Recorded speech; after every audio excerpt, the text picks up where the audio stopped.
Welcome back to MTG Burgeoning, your channel for all things magic. Today we are going to add the next 20 creature cards into our Momir Vig Cube with converted mana costs of 3.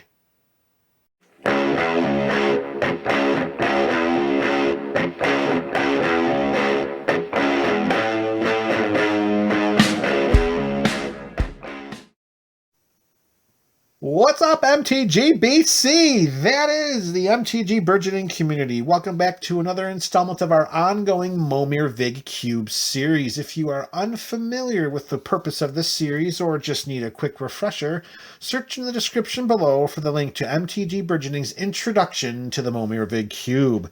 Additionally, in that same description below, you can search for the link to Cube Cobra. There you can view the entire contents of the cube as it stands right now. So let's get on to the next 20 creatures with converted mana cost of 3 going into our Momir Vig Cube.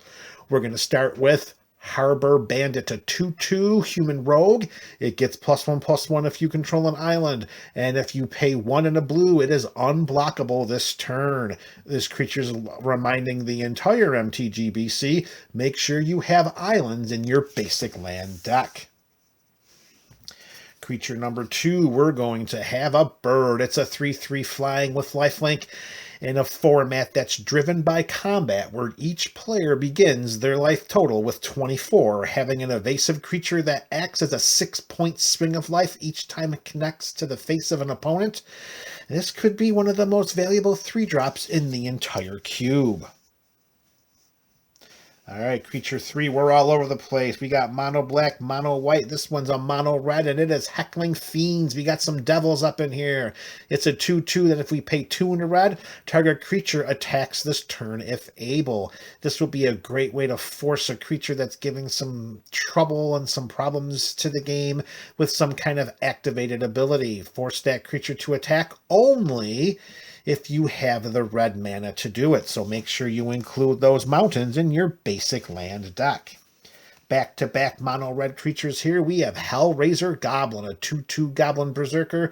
Creatures we control have haste and attack each combat if able. Combat math is going to reign supreme if you unfortunately get Hellraiser Goblin on your side of the battlefield. This will be a good time to point out not every creature is always going to be uber powerful or useful in the Momir Vig Cube. Creature number 5, back to mono black, we have Hooded Blightfang, a 1/4 Death Toucher. Whenever a creature we control with Death Touch attacks, each opponent loses 1 life and we gain a life. Right then and there, that's enough for inclusion into this Momir Vig Cube. It hits each opponent, takes their life total southward 1 click, while ours moves north each time it happens. So we send the 1/4 Death Toucher. It's got a nice beefy toughness, so it's not always going to be easily blocked, and who would want to do so when you're going to lose the creature due to Death Touch? And each time it attacks, notice it doesn't have to deal the combat damage. All it has to do is turn sideways, and we're draining the board for 1 life. Additionally, whenever a creature we control with Death Touch deals damage to a Planeswalker, destroy that Planeswalker. In most every other format other than this one, that may be something of importance. However, here in Momir Vig, we are only dealing with creatures. No Planeswalkers, no enchantments, maybe enchantment creatures, but no solitary enchantments. So, for the purposes of this cube, Hooded Blightfang should just get rid of that last paragraph. Creature number 6, our first mono green edition, we have Hornet Nest, an 0/2 an 0/2 insect with Defender, meaning you're not going to attack and you're just going to have to sit back and watch. Whenever Hornet Nest is dealt damage, we put those many 1/1 green insect creature tokens with flying and Death Touch onto the battlefield. So this is a nice combat deterrent for our opponents, unless of course they're attacking with some sort of evasion like flying or protection or a landwalk. All mechanics that are highly favorable in the Momir Vig format. If anyone decides to send a fatty our way, we will throw the Hornet Nest at them and reap the benefits of having so many evasive 1/1 Death Touchers. Back to mono black with an old classic. Hypnotic Spectre, 2/2 flyer. When it deals combat damage to an opponent, that player is going to discard one of their land cards from their hand at random. Of course, in Momir Vig, the only cards in your hand will be basic lands. All we have to do is send this evasive creature into combat, and when it deals that combat damage, one of those opponents, they're discarding a land. Next up, back to mono green, we have Imperious Perfect. We've got an elf warrior here. We have an elf lord here. We have an elf token maker here. Is there really much more to say? It's a 2/2. It buffs our other elf creatures. But more importantly, in a format that's dominated by creatures, any creatures that can create other creatures like Imperious Perfect are going to be extremely coveted in this format. Pay a green mana, tap it, create a 1/1 green elf warrior creature token, which, let's face it, is 2/2 in the presence of Imperious Perfect. Just make sure you've got those forests in your basic land deck. Nearing the halfway point of this video, going back-to-back mono green, we have Jade Light Ranger, a 2/1 merfolk scout. When it ETBs, it explores, and then it explores again. And for anyone who's unfamiliar with the explore mechanic from the Ixalan block, that means that we reveal the top card of our library. We put it into our hand if it's a land, and if it's not a land, we put a +1/+1 counter on Jade Light Ranger, and we can put that card into our graveyard. However, this is Momir Vig. Every card in our library is a land. So for the purposes of this format, Jade Light Ranger reads 2/1. When it enters the battlefield, draw 2 cards. All right, we got creature card number 10 as we hit the halfway point, our first multicolored offering of this installment. It is Janara, Asura of War, a 3/3 flyer. We can pay 1 and a white mana to put a +1/+1 counter on Janara. Janara is going to be a game-ending creature. Just make sure you have the white mana to activate her ability.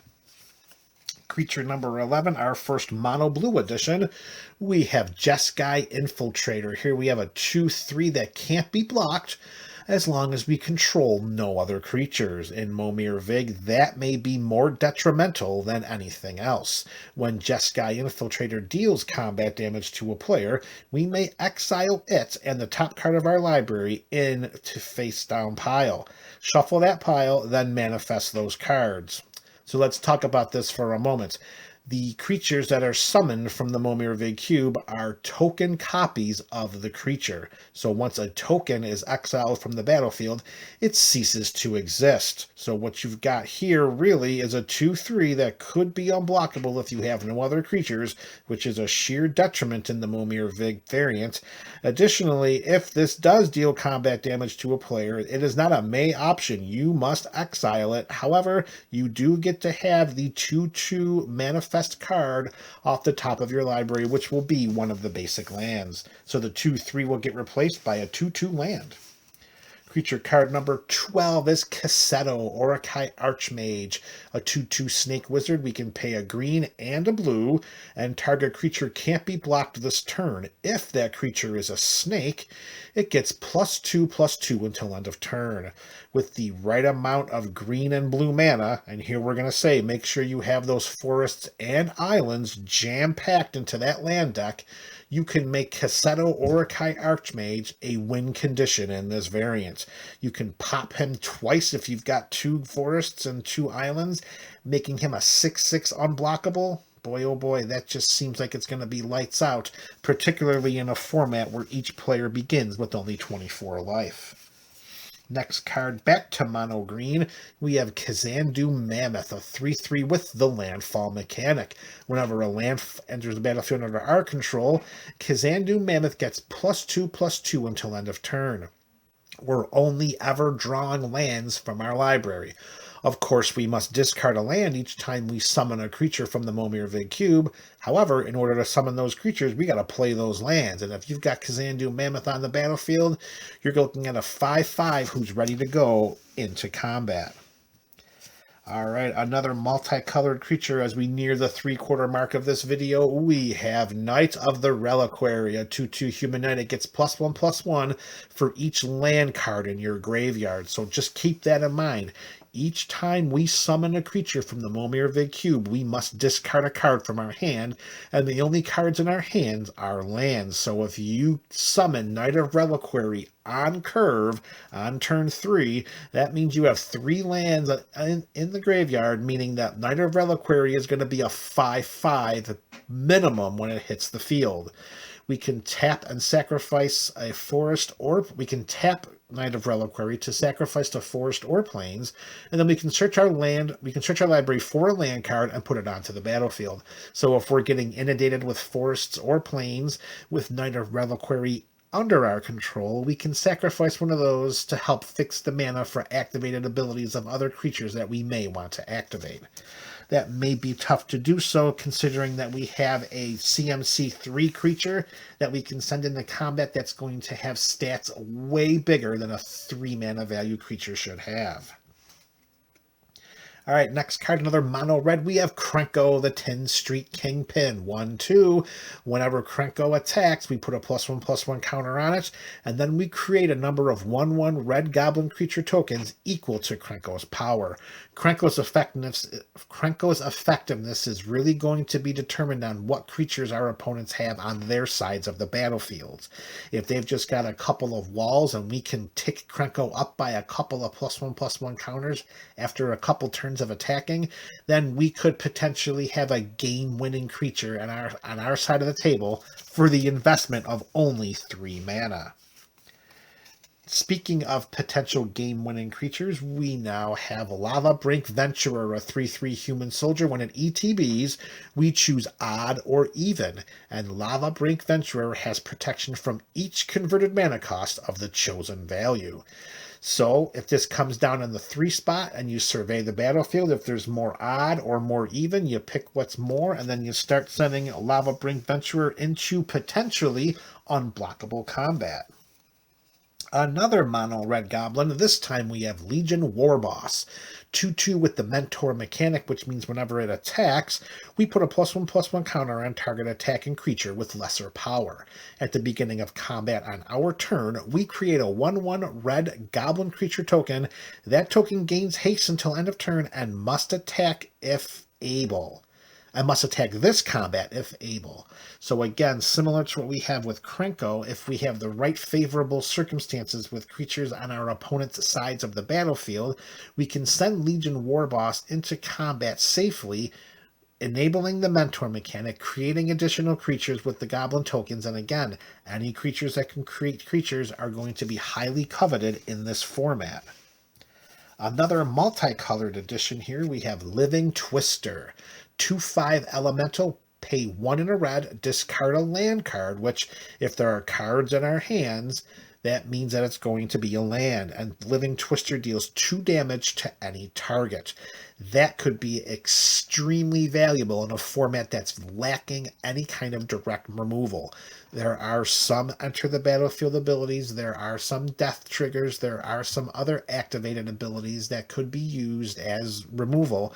However, these are all creatures. There are no instants or sorcery spells, so any creatures that could potentially destroy other creatures should be highly prioritized. Again, it's all the luck of the draw, because when you channel 3 mana in, you're only getting a random creature from the cube. We're going to see if it's Living Twister. The second ability for Living Twister is pay a green, return a tapped land we control to its owner's hand. Perhaps that could be helpful if we're running out of lands to play and maybe have some landfall abilities that we want to trigger.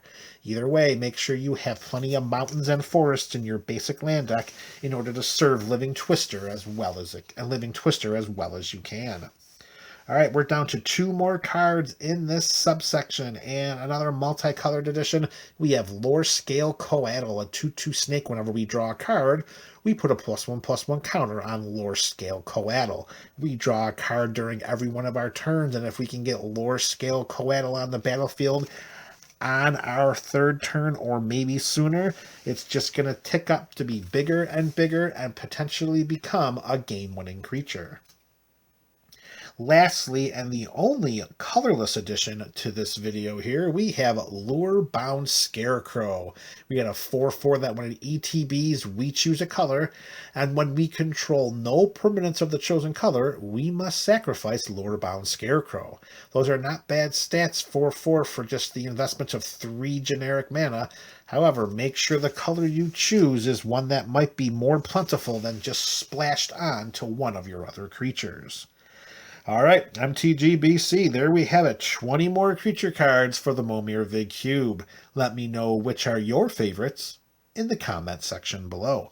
This is MTG Burgeoning, your channel for all things magic.